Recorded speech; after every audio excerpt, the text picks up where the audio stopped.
Ayan, so welcome back po dito sa Day Enrica YouTube channel at sa Doy TV Sports. Ayan, ang ating dalawang channel, po. At yun nga po, tayo po yung napapablog ngayon, alas 2 po na madaling araw dito sa amin, si Canada. At upang sumagot sa mga comments ng ating mga subscribers at ating mga viewers. Ayan. Well, una po sa lahat, gusto ko muna kayong i-update ng gaganap na PBA games kung saan po magsasalpukan ang San Miguel Beermen at itong Rain or Shine ni Coach Yeng Guiao. At sa ating topic po nung nakaraan napag-usapan po natin si Coach Yeng Guiao kung saan siya po napadrip at napastusan sa ginawang 3-point shot nito ni Terence Romeo At na-discuss din po natin ang tinatawag na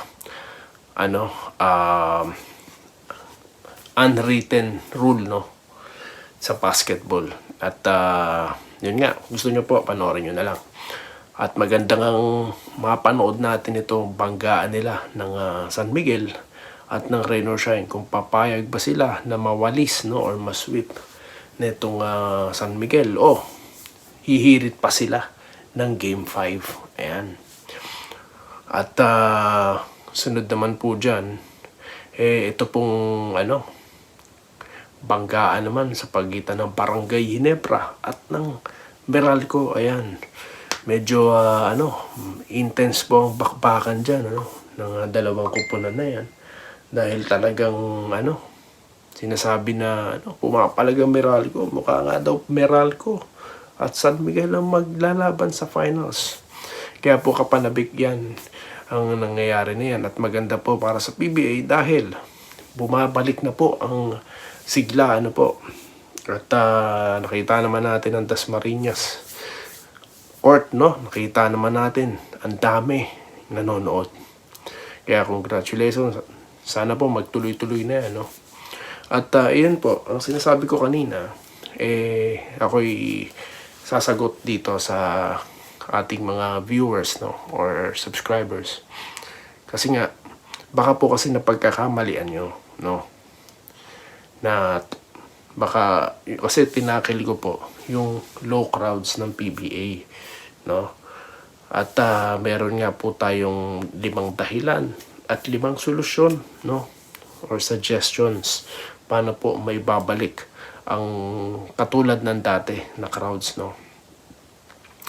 Di po tayo hater. Unang-una, baka di pa pinapanganak ang ilan sa inyo. Nanonood na po ako ng PBA. Unang kupunan ko sila Patrimonio. Sumunod ang Sunkiss ni Berhel Meneses. At ito pong Ginebra ni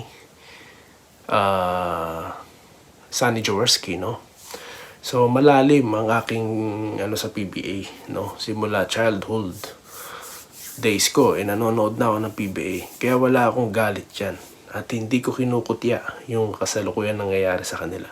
Yun na nga lang, open-minded po ako sa nangyayari at hindi lang po ako nagsasabi niyan. Mga former players na po ng liga, mismong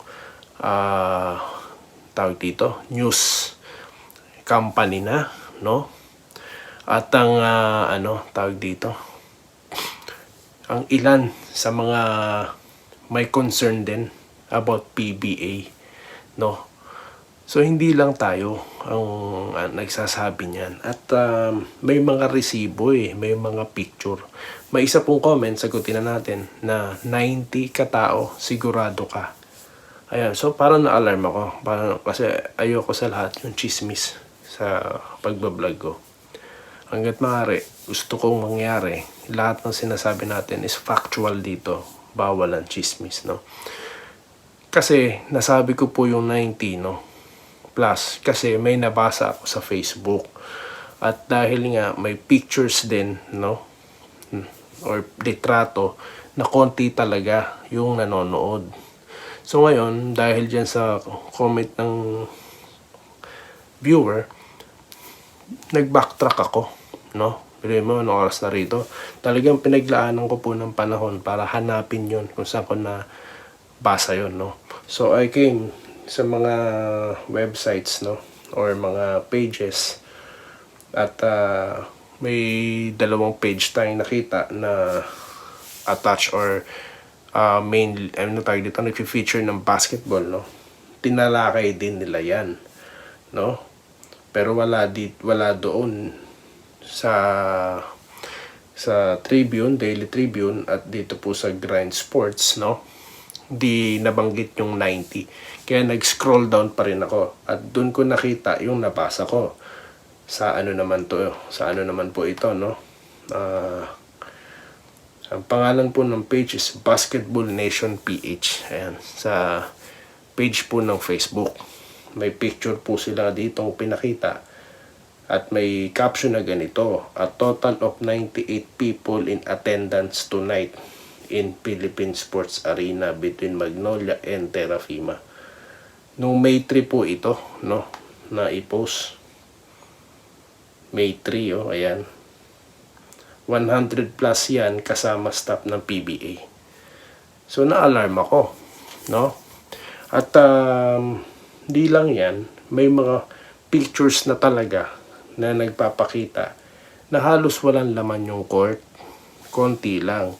Ngayon, sa nagtanong sa akin, kung gusto mo talaga ng number per letra, kung pwede lang bilangin yung taong nanonood during that time, no? Halos empty talaga no?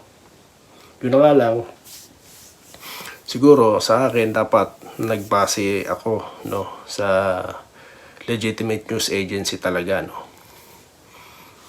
Pero hindi naman po tinetake down ito ng Basketball Nation, no? Nandito pa din, di ba? Para sa akin, hindi naman sila magsusulat ng ganyan at ipopost sa social media kung walang katotohanan. Dahil delikado na po ngayon, dahil nga alam naman natin, hindi tayo pwede mag-imbento, no? Or sila, may reputation din sila, di ba? Dahil nagpipicture sila ng mga basketball games, no? Or contents. Ito, nabasa ko. So, 90 lang nasabi ko. Pasensya na, no? But it's 98. Pero, nandun pa rin yung figures na 90s. Di ba? So, yun Doon ko po nabasa yan, no? At ang akin lang ding mensahe dito, marami na pong nakakaalam ng problema pagdating sa crowd. Yun nga po 5 dahilan na sinabi ko kung bakit konti na lang po ang crowd.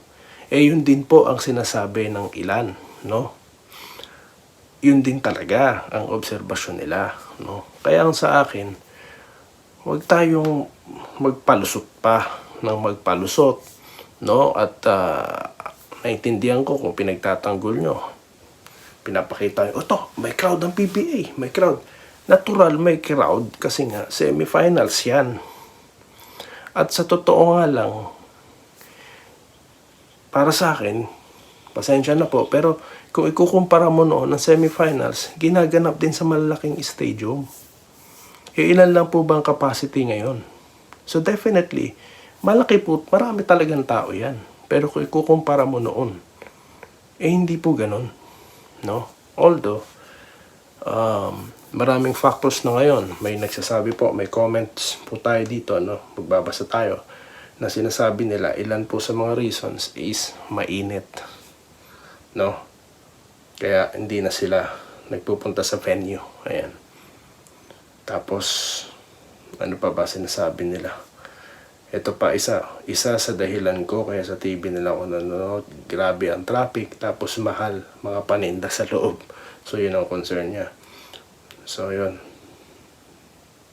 Tapos may mga nag-suggest pa nga may iba sinasabi tama yung suggestion ko. Dapat po magbigay sila ng rules na nagbabawal. Ayan, may mga suggestion Kaya nga po tayo may suggestion kasi gusto po nating ma-resolve yung problema, 'di ba? Meron wag tayong magsasalita ng hindi ganyan magpapalusot. Kaya hindi po mare-resolve ang problema kung puro palusot ang gagawin natin. 'Di ba? May concern tayo sa liga at gusto natin itong mapanatili, no? Nandyan sa mga video ko, kaya wag nyo akong pagkakamalian. Na baka sinasabi nyo, hater ako. Ayan, no? May mga video tayo eh. 'Di ba? At sa ulado ko, nasa isip ko pa yung mga memorable moments ng PBA. 'Di ba? As a fan. Kaya yung mga ano dyan, basta lang nagko-comment, 'di ba? Ayun, no? Suriin nyo yung channel natin, Doy TV Sports. 'Di ba? Meron nga tayo diyang purely contents for Ginebra. Nagpi-feature tayo ng mga Ginebra players. 'Di ba? Kaya yun lang po ang akin bilang may concern sa liga. No? Na sana ito yung ma-address. Dahil mahirap na pong i-address kung wala na tayong i-address. So I hope everything is fine guys sa inyo lahat yan. At muli, yan nga, yung semifinals. Good luck sa mga kupunan, sa mga players at sa PBA. Muli, at lalo na sa mga fans of course. At muli, maraming salamat na makita-kita tayo sa mga ganitong content sa ating mga channels, no? Day Enrica at Doy TV Sports. Maraming salamat at magandang araw sa inyo lahat. Salamat po sa panonood. Subscribe na para sa mga susunod na basketball at boxing videos.